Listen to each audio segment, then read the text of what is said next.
Ika-36 na kabanata. Sina Bezalel, Oholiab at ang iba pang binigyan ng Panginoon ng kaalaman at kakayahan sa iba't ibang gawain ang siyang gagawa ng tolda, ayon sa utos ng Panginoon.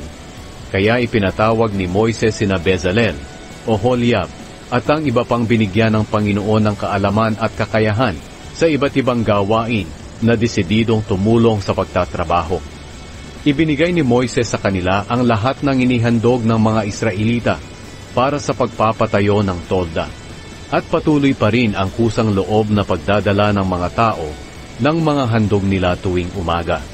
Kaya pumunta kay Moises ang mga nagtatrabaho sa tolda at nagsabi, "Sobra na sa kinakailangan ang dinadala ng mga tao para sa gawaing iniutos ng Panginoon na gawin." Kaya ipinadala ni Moises ang utos na ito sa buong kampo. "Huwag na kayong maghahandog para sa pagpapatayo ng toldang sambahan."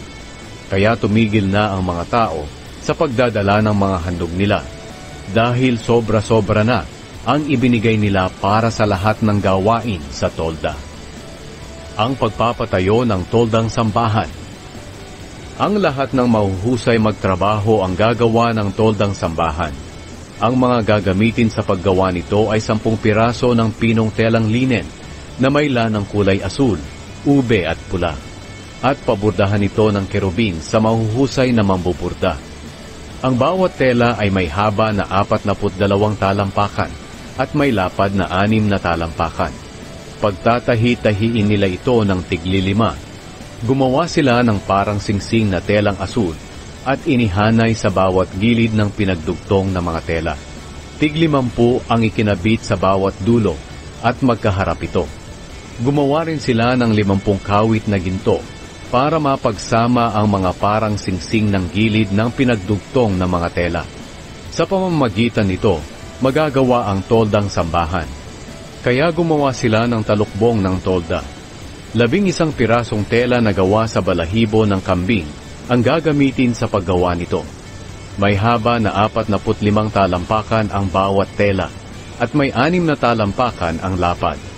Pinagdugtong-dugtong nila ang 5 tela at ganoon din ang ginawa nila sa natirang 6. Nilagyan nila ng 50 parang singsing ang bawat gilid ng pinagdugtong na mga tela at ikinabit nila ang 50 tansong kawit.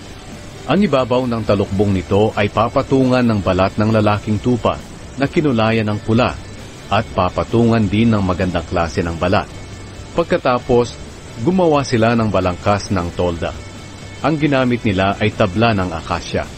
Ang haba ng bawat tabla ay 15 talampakan at 2 talampakan ang lapad. Ang bawat tabla ay nilagyan ng 2 mitsa para maidugtong ito sa isa pang tabla. Ganito ang ginawa nila sa bawat tabla. Ang 20 sa tablang ito ay ginamit nila na pangbalangkas sa timog na bahagi ng tolda. Ang mga tabla ay isinuksok nila sa 40 pundasyong pilak, 2 pundasyon sa bawat tabla. Ang hilagang bahagi ng tolda ay ginamitan din ng 20 tabla at isinuksok din sa 40 pundasyong pilak, 2 pundasyon bawat tabla. Ang kanlurang bahagi ng tolda ay ginamitan nila ng 6 na tabla at 2 tabla sa mga gilid nito. Ang mga tabla sa sulok ay naikabit ng maayos mula sa ilalim hanggang sa itaas sa pamamagitan ng isang argolya. Ganito rin ang ginawa nila sa 2 tabla sa mga sulok. Kaya may 8 tabla sa bahaging ito ng tolda at nakasuksok ito sa 16 na pundasyong pilak, 2 pundasyon sa bawat tabla. Gumawa rin sila ng mga akasyang biga, 5 para sa bahaging hilaga ng tolda, 5 rin sa bahaging timog, at 5 pa rin sa bahaging kanluran sa likod ng tolda. Ang biga sa gitna ng balangkas ay inilagay nila mula sa dulo ng tolda papunta sa kabilang dulo nito. Binalutan nila ng ginto ang mga tabla at nilagyan ng argolyang ginto na siyang humahawak sa mga tabla. Binalutan din nila ng ginto ang mga biga.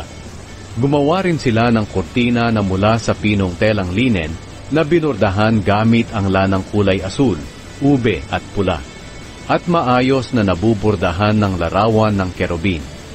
Gumawa rin sila ng 4 na haligi ng akasya na may mga kawit na ginto at ikinabit nila roon ang kurtina.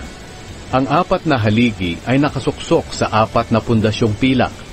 Gumawa sila ng isa pang kurtina para sa pintuan ng toldang sambahan. Pinong telang linen rin ito na binurdahan gamit ang lanang kulay asul, ube at pula. At napakaganda ng pagkakaburda nito. Gumawa rin sila ng 5 haligi na may mga kawit at ikinabit nila rito ang kurtina. Ang mga haliging ito ay nababalutan ng ginto, pati na ang mga ulo at baras nito, at nakasuksok ito sa 5 pundasyong tanso.